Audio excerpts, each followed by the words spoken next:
The silence is what gets to you first, not the creatures themselves, but the silence that follows them. I'm recording this because someone needs to know what really happened here, what's still happening. My name doesn't matter anymore. None of our names do. It started 12 years ago, maybe 13. Time doesn't work the same way anymore. When you're living on borrowed moments, when you know that every sunrise might be your last, you stop counting days and start counting heartbeats. I was a park ranger then. Yellowstone National Park. Been working those trails for 15 years, thought I'd seen everything the wilderness could throw at you.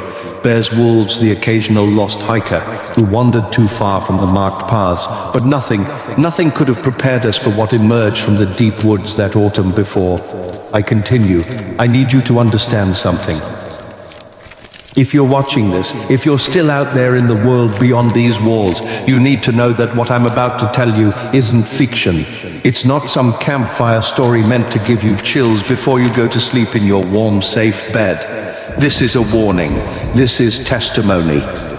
This is the truth about why half the world's population simply stopped. The first reports came in on a Tuesday morning in October.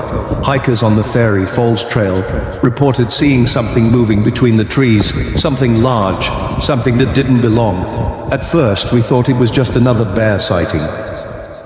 Maybe a grizzly that had wandered down from the northern ranges looking for food before. Winter set in, but the descriptions didn't match anything in our wildlife databases. Tall as the trees themselves, one hiker said, his voice shaking as he spoke to my supervisor, but not shaped like anything I've ever seen. It moved like water, like smoke, but it was solid, real, and its eyes.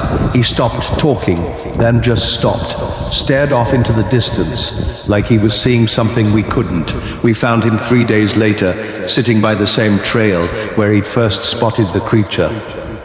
He hadn't moved, hadn't eaten, hadn't spoken. He was just waiting. When we asked him what he was waiting for, he looked at us with those hollow eyes and whispered, "For it to come back, for it to take me home." That should have been our first warning. But we were rational people. Educated. We believed in science, in explanations, in the natural order of things. We thought he'd had some kind of breakdown, stress, altitude sickness. Maybe he'd eaten some bad mushrooms he'd found along the trail. We were so wrong. The second sighting came a week later. This time, it was one of our own, Sarah Martina, a fellow ranger who'd been working the park for 8 years. She was doing a routine patrol of the Mammoth Hot Springs area when she radioed in base, "This is Ranger Martina. I need backup at coordinates." Her voice cut out for a moment, filled with static. When it came back, she was whispering, "There's something here, something watching me from the thermal pools. It's God, it's beautiful and terrible at the same time." We lost contact with her for 6 hours. When we finally found her, she was standing waist deep in one of the hot springs. The water should have killed her, should have boiled the flesh from her bones, but she was just standing there perfectly still, perfectly calm, staring up at the sky with a smile on her face. "They're not from here," she told us as we pulled her from the water. Her skin was unmarked, not even red from the heat. "They're lost, just like we are, just like we've always been." Sarah never came back to work. Last I heard, she'd moved to a cabin somewhere in the Montana wilderness, alone, waiting. By November, the sightings were happening daily, not just in Yellowstone, but across the country. Hikers in the Appalachians, campers in the Pacific Northwest, urban explorers in abandoned buildings in Detroit. Always the same description, always the same effect on the witnesses. The creatures were tall, impossibly tall. Some reports put them at 20 feet, others at 50. They moved without sound, without disturbing the environment around them. They seemed to be made of shadow and starlight, solid one moment, translucent the next, and their eyes held a sadness so profound that looking into them was like staring into the abyss of your own soul. The government tried to cover it up at first, called them mass hallucinations, shared psychosis. They brought in psychologists and sociologists and experts in crowd behavior. They had explanations for everything. Social media was spreading false information. People were seeing what they wanted to see. The power of suggestion was creating a modern-day hysteria. But you can't explain away physical evidence. You can't rationalize the unexplainable when it's standing right in front of you, breathing. The same air, casting shadows in the sunlight. I have the reports here, hundreds of them, thousands, each one more impossible than the last. Creatures that appeared in broad daylight in Times Square, standing among the crowds like they'd always been there. Beings that materialized in suburban backyards, watching children play through kitchen windows. Entities that emerge from the ocean depths, walking along beaches at sunset, leaving no footprints in the sand, and the people who saw them, they changed, not immediately, not dramatically, but slowly, inevitably. They began to lose interest in the world around them. Jobs were abandoned, relationships ended, families dissolved.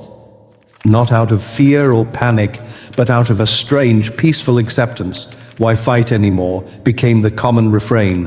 Why struggle when the end is so beautiful? I remember the day I first saw one myself. It was December, 3 months after the first sighting.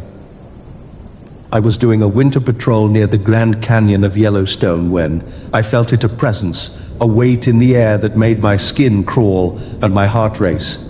I turned around, and there it was. Describing it now, 12 years later, I still don't have the words.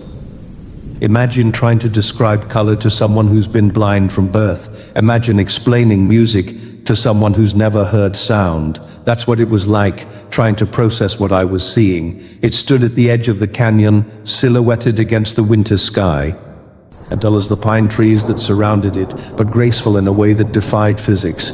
Its form seemed to shift and flow, like smoke given substance, like water, frozen in time, and its face, if you could call it a face, was turned toward me with an expression of such profound melancholy that I felt tears streaming down my cheeks before I even realized I was crying. We looked at each other for what felt like hours, but was probably only minutes. And in that time I understood, not with my mind, but with something deeper, something primal. Teaser creatures weren't invaders, they weren't conquerors or destroyers. They were refugees, exiles, beings cast out from their own reality and trapped in ours, as lost and confused as we were terrified. They didn't want to be here any more than we wanted them here. But want doesn't matter when you're dealing with forces beyond human comprehension. Want doesn't change the fact that their very presence was slowly unraveling the fabric of our world, our society, our will to continue existing. I should have run. Every instinct in my body was screaming at me to run, but I couldn't move. I didn't look away. The creature raised what might have been a hand, might have been a wing, might have been something else entirely, and I felt a warmth spread through my chest. Not physical warmth, but something deeper. Something that touched the part of me that had always felt alone, always felt displaced, always felt like I didn't quite belong in this world. For a moment, just a moment, I understood what Sarah had meant, what all the others had felt. There was a peace in surrender, a comfort in acceptance, a beauty in letting go. But then my radio crackled to life, a voice calling my name, asking for my location, reminding me that there were people depending on me, people who needed me to come back. And the spell, if that's what it was, broke. When I looked up again, the creature was gone. But the feeling remained, that warmth, that understanding, that terrible, beautiful knowledge that our time was limited, and maybe that wasn't such a bad thing. I filed my report that night, told my supervisor everything I'd seen, everything I'd felt. He listened without interruption, nodding occasionally, making notes. When I finished, he was quiet for a long time. How many more, he finally asked. Sir, how many more reports like this do you think we'll get before people stop caring enough to file them? He was right, of course. By spring, the reports had slowed to a trickle. Not because the sightings had stopped, but because people had stopped reporting them. What was the point? The creatures were here, they were real, they were part of our world now, whether we liked it or not, and slowly, gradually, people began to accept that. The changes started small. Attendance at sporting events dropped. Movie theaters sat empty. Restaurants closed early because no one was coming in for dinner. People still went to work, still paid their bills, still maintained the basic functions of society, but the enthusiasm was gone. The drive, the passion for living. It was like watching the world slowly deflate. Some tried to fight it. Religious leaders called for prayer and fasting. Scientists worked around the clock to find explanations, solutions, ways to make the creatures leave. Military forces were mobilized, though what they were supposed to do against beings that could appear and disappear at will was never made clear. But for every person who fought, 10 more simply stopped caring, stopped trying, stopped believing that any of it mattered. I lasted longer than most. Maybe because I'd seen one up close and survived the encounter with my sanity intact.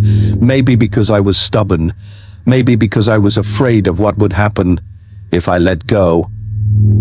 But even I couldn't hold out forever.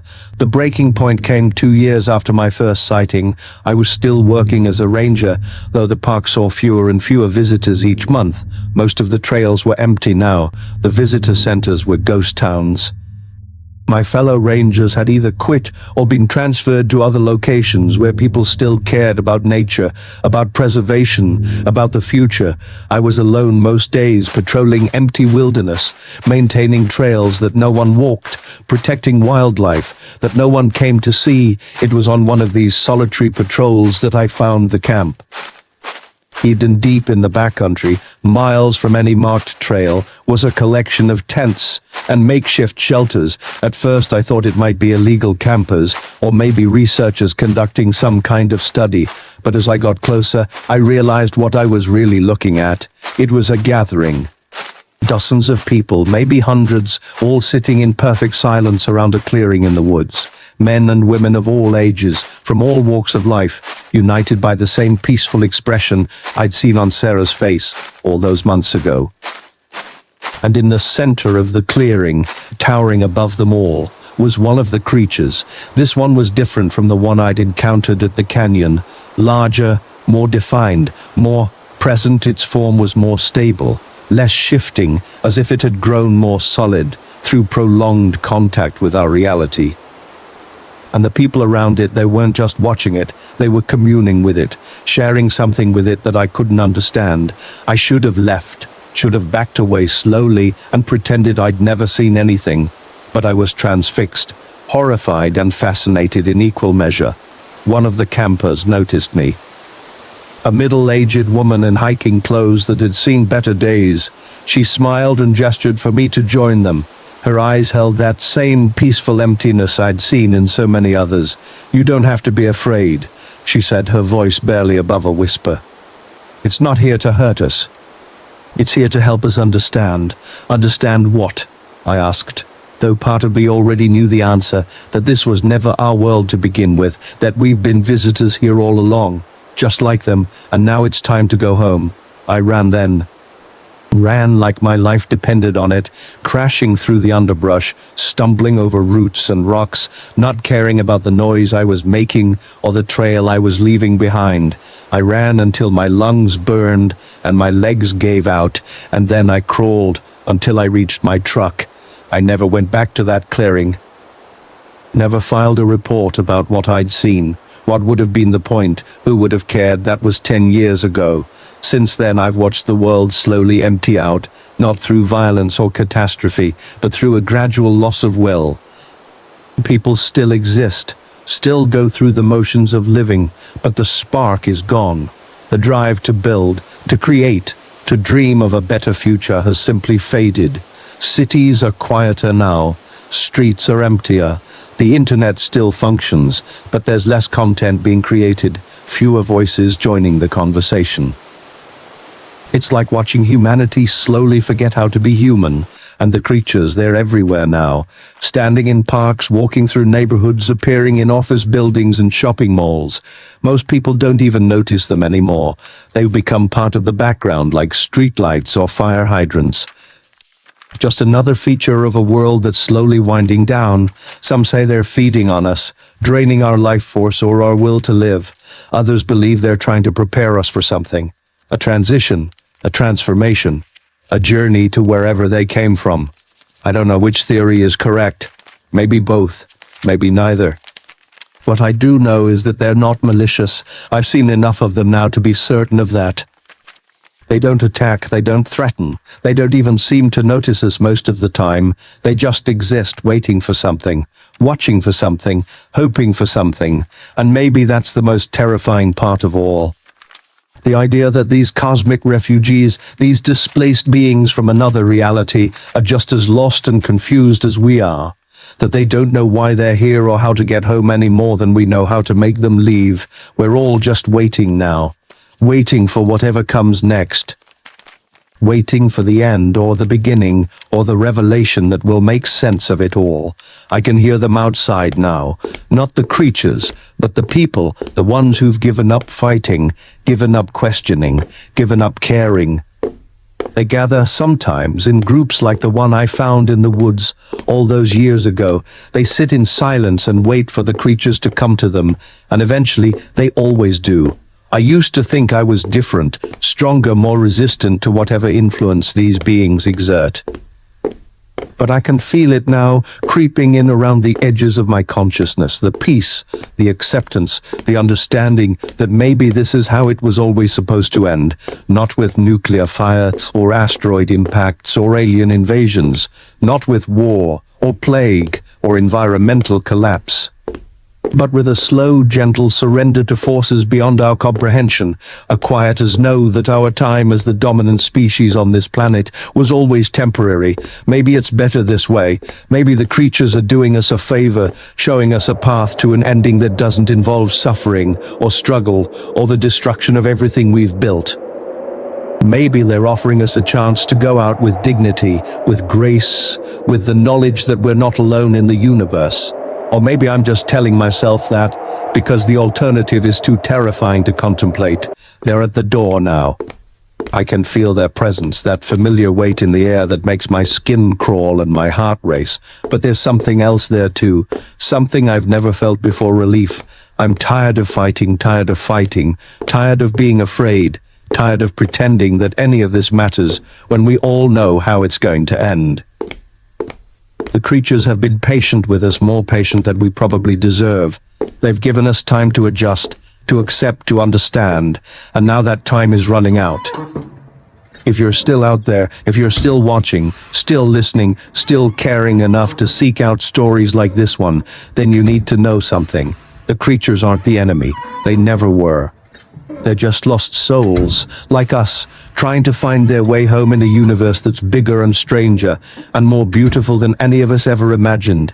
And maybe, just maybe, they're here to show us the way. The one standing in my doorway now is the same one I saw at the canyon all those years ago. I recognize the sadness in its eyes, the gentle melancholy that seems to permeate its entire being. It's not here to hurt me, it's here to offer me a choice. Stay and fight a battle that can't be won, or come with it to whatever lies beyond this reality. I think I know which one I'm going to choose. This is my final recording, my last testimony, my warning and my farewell to anyone who finds this, to anyone who's still out there, wondering what happened to the world, what happened to humanity, what happened to the future we all thought we were building. We didn't disappear. We didn't die. We didn't get conquered or destroyed or enslaved. We just let go. And you know what? Maybe that's not such a bad thing after all. Before I go, I need to ask you something. If you've made it this far, if you've listened to this entire account, then you're still fighting, still resisting, still believing that there's something worth holding on to in this world. But I have to wonder, how long can you keep it up? How long before you feel that same peaceful acceptance that's claimed so many others?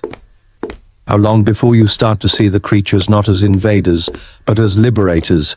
Because they're coming for you too. Maybe not today, maybe not tomorrow, but eventually they come for everyone in the end. And when they do, you'll have the same choice I'm facing now: fight or surrender. Resist or accept.